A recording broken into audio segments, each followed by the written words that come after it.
नमस्कार मंडळी. अवधूत चिंतन श्री गुरुदेव दत्त श्री स्वामी समर्थ महाराज की जय. बघा, काही दिवसापूर्वीच म्हणजेच 2-3 दिवसापूर्वीच अधिक मास महिना हा संपलेला आहे आणि अधिक मास संपल्यानंतर लगेच 18 जून रोजी म्हणजे उद्या गुरुपुष अमृत योग हा आलेला आहे आणि या दिवशीच विनायक चतुर्थी देखील आलेली आहे.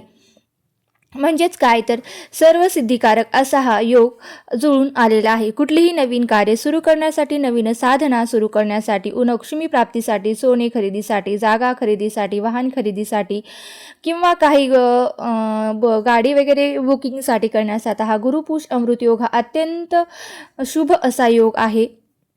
अत्यंत असा हा शुभ योग आलेला आहे आणि हा अत्यंत भाग्यकारक सुद्धा मानला जातो. आपल्या घरात माता लक्ष्मी स्थिर होण्यासाठी गुरुपुष अमृत योगावरती विशिष्ट पूजा, मंत्र, साधना तसेच लक्ष्मीकारक उपाय करणे आवश्यक आहेत. 18 जून म्हणजे उद्या गुरुपुष अमृत योगाचा मुहूर्त काय आहे, या दिवशी आपल्या घरामध्ये पूजा कशी करावी, कोणते लक्ष्मीकारक उपाय करावेत आणि आपले गुरु स्वामी महाराज यांची कोणती सेवा करावी, अशी सर्व माहिती आपण आजच्या व्हिडिओमध्ये पाहणार आहोत. बघा, सर्वप्रथम आपण जाणून घेऊया की उद्या म्हणजेच 18 जून रोजी गुरुपुष अमृत योगाचा मुहूर्त काय आहे. तर गुरुपुष अमृत योग सुरू होईल सूर्योदयापासून म्हणजे सकाळी 6:04 हा सुरू होणार आहे आणि सकाळी 11:32 गुरुपुष अमृत हा योग संपणार आहे. तर आपण या गुरुपुष अमृत योगाच्या मुहूर्तावरती म्हणजे सकाळी सेवा उपाय आवश्यक करा. अगदी ज्यांना अशक्य असेल त्याने संध्याकाळी करा, म्हणजेच तुमच्या वेळेनुसार सकाळी, दुपारी, संध्याकाळी कधीही करू शकता. गुरुपुष अमृत योग म्हणजे काय तर गुरुवारी ज्या वेळेला पुष्प नक्षत्र येतं त्यावेळी हा गुरुपुष अमृत योग तयार होत असतो. या नक्षत्रामध्ये सर्व नक्षत्रामध्ये पुष्प नक्षत्र हे सर्वश्रेष्ठ मानलं जातं. या नक्षत्रावरती माता लक्ष्मीचा जन्म झाला होता म्हणून पुष्प नक्षत्राचा स्वामी हा गुरु आहे. म्हणून या दिवशी गुरुची साधना करणं अत्यंत भाग्यदायक म्हटलं जातं. त्यामुळे गुरुवारी पुष्प नक्षत्र हा सर्व कार्यसिद्धिकारक असा योग तयार होतो. ज्यावरती माता लक्ष्मीची आपण सेवा केली तर माता लक्ष्मी आपल्या घरामध्ये स्थिर होते. तसेच नवीन सेवा, संकल्प, नवीन कार्य, जागा खरेदी, सोने खरेदी यासारख्या अत्यंत महत्त्वाच्या गोष्टीसुद्धा या दिवशी आपण करू शकतो. गुरुपुष अमृत योगावरती तुम्ही दिवसभरामध्ये तुम्ही ज्या काही सेवा केल्या, ज्या काही उपाय केले त्याचं निश्चितच फळ हे तुम्हाला मिळणार आहे. कारण आपण केलेली कुठलीही सेवा कधीच वाया जात नाही. त्याचं फळ हे आपल्याला 100% मिळत असतं. आपण फक्त मुखामध्ये श्री स्वामी समर्थ म्हटलं तरीही चालेल, त्याचं फळ सुद्धा आपल्याला स्वामी महाराज बरोबर देत असतात, पण योग्य वेळ आल्यास सुद्धा देत असतात. त्यामुळे निश्चिंत मनाने गुरुपुष अमृत योगावरती दिवसभरामध्ये ज्या गोष्टी करणं शक्य आहे त्या नक्की करा आणि आपलं गुरुबळ मजबूत करून घ्यायचा प्रयत्न करा. गुरुबळ मजबूत असणं खूप गरजेचं आहे आणि ज्याचं गुरुबळ मजबूत असतं त्याला कुठल्याही कामामध्ये अडचणी येत नाहीत.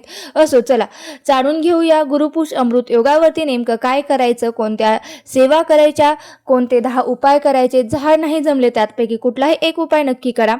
तर पहिला उपाय आहे, आपल्याला काय करायचं आहे तर आपण जेव्हा आंघोळ करतो गुरुपुष अमृताच्या योगा म्हणजे उद्या सकाळी जेव्हा आपण आंघोळ करणार आहेत त्या आंघोळीच्या पाण्यामध्ये काय करायचं आहे तर आपल्याला चिमूटभर हळद टाकायची आहे. हळद म्हटलं तर गुरुग्रह मजबूत करण्यासाठी फार महत्त्वाची असते. त्यामुळे आंघोळीच्या पाण्यात हळद टाकून जर आपण आंघोळ केली तर आपले गुरुबळ मजबूत होत असते. या व्यतिरिक्त आपल्याला जर कोणाची दृष्ट लागली असेल तर ती निघून जाण्यासाठी देखील मदत होत असते.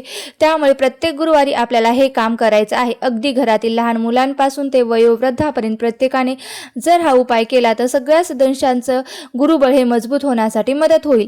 त्यानंतरचं दुसरं जे काम आहे ते म्हणजे आता बघा, आपलं घर स्वच्छ करण्यासाठी आपण झाडलोट करत असतो, फरशी वगैरे पुसतो, पण डोळ्याला न दिसणारी जी नकारात्मकता आहे ती घालवण्यासाठी आपल्याला काय करायचं आहे तर थोडंसं गोमूत्र आणि त्यामध्ये थोडंसं चिमूटभर हळद टाकायची आहे आणि फुलाने किंवा मग तुम्ही हाताने शिंपडलं तरीही चालेल, पण संपूर्ण घरामध्ये अशा प्रकारे हळद आणि गोमूत्र आपल्याला संपूर्ण घरामध्ये हे शिंपडायचं आहे. आता तिसरा जो उपाय आहे तो आपल्याला काय करायचा आहे तर त्यानंतर आपला जो घराचा उंबरठा असतो त्या उंबरठ्याचं पूजन करायचं आहे. म्हणजे काय करायचं आहे तर हळदीचं लेपन करायचं आहे, जे आपण दर गुरुवारी करत असतो किंवा पौर्णिमा अमावस्येला सुद्धा आपण हळदीचे लेपन करायचं असतं. लेपन केल्यानंतर आपल्याला उंबरठ्याची पूजा करायची आहे. मुख्य दरवाजा देखील पुसून घ्यायचा आहे, त्यावर सुद्धा शुभ लाभ लिहायचा आहे किंवा स्वस्तिक काढायची आहे. जे काही काम आहे ती आपण जे दर गुरुवारी अमावस्येला करतो त्याच पद्धतीने आपल्याला हे सुद्धा करायचं आहे.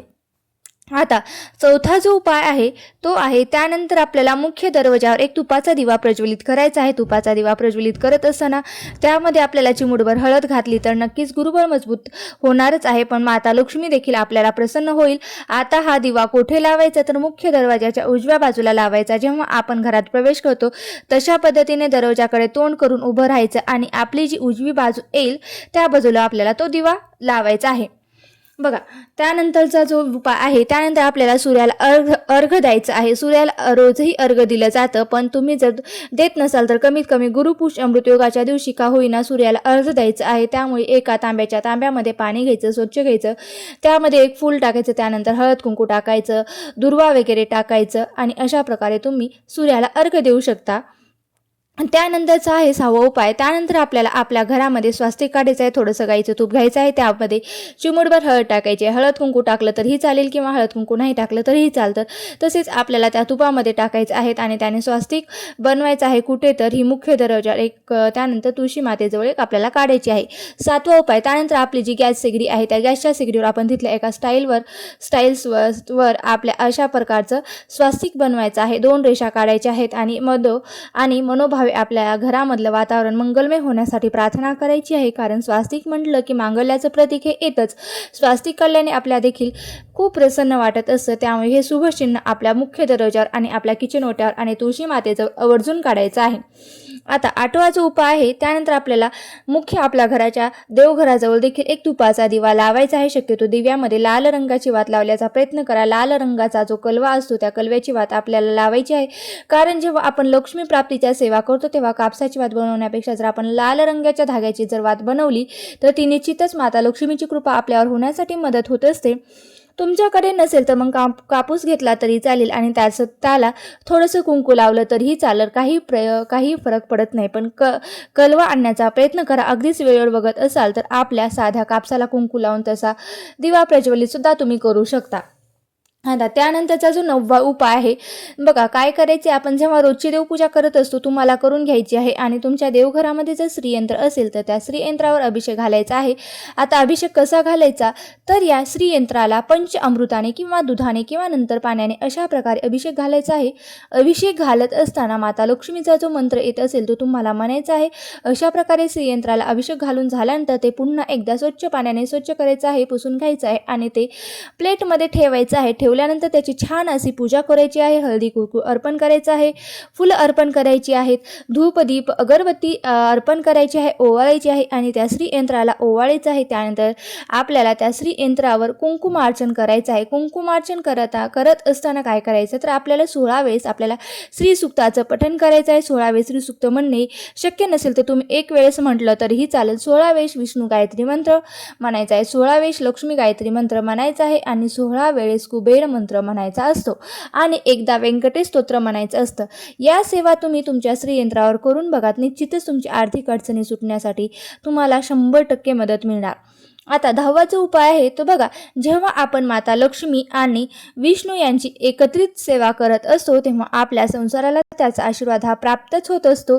आपल्या आयुष्यातील आर्थिक अडचणी, सांसारिक अडचणी सुटण्यासाठी तर मदत मिळतच असते. त्यामुळे श्रीयंत्राची जर ही सेवा केली तर विष्णू भगवान आणि माता लक्ष्मी आपल्यावर प्रसन्न होतात.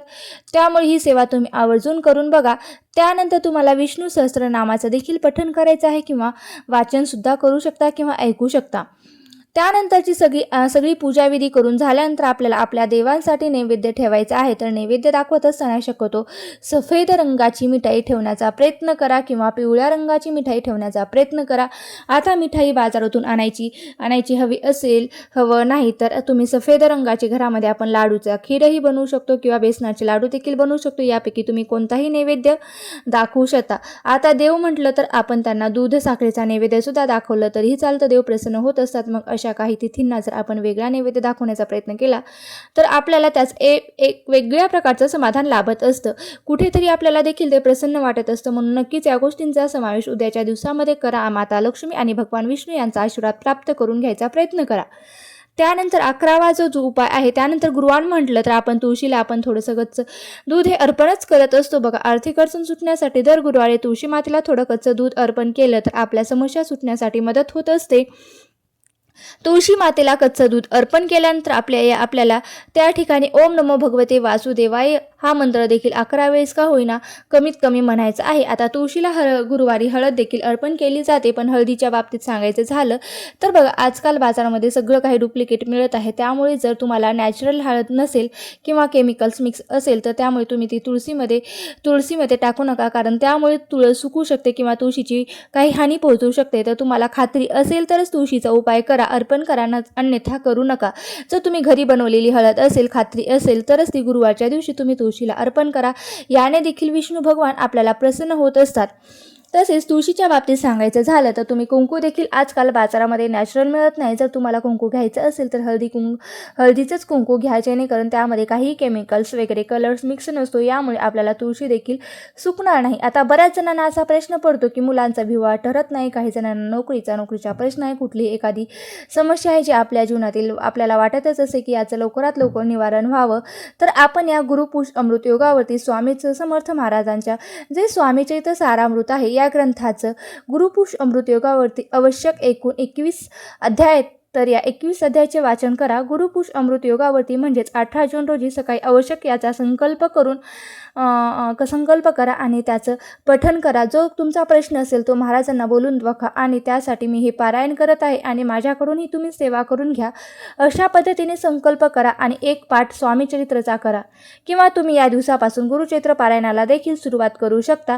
अशा प्रकारे आपल्याला गुरुपुष अमृत योगावरती ज्या काही सेवा करायच्या आहेत, ज्या काही उपाय करायचे आहेत ते मी यामध्ये सविस्तर सांगितलेले आहेत. तुम्हाला जर ही माहिती किंवा हा माहितीपूर्ण व्हिडिओ कसा आवडला असेल तर नक्की मला कमेंट करून सांगा. आणि व्हिडिओ जर आवडला असेल तर व्हिडिओला नक्की लाईक करा आणि चॅनलवरती नवीन असाल तर सबस्क्राईब करायला विसरू नका. आणि व्हिडिओ जास्तीत जास्त लोकांपर्यंत शेअर करा, म्हणजे तुमच्यासोबत तुमच्या इतर मंडळींना सुद्धा याची माहिती मिळून जाईल. धन्यवाद. आणि हा व्हिडिओ अगदी शेवटपर्यंत पाहिला असेल अशी मी आशा करते. धन्यवाद. श्री स्वामी समर्थ. जय जय स्वामी समर्थ.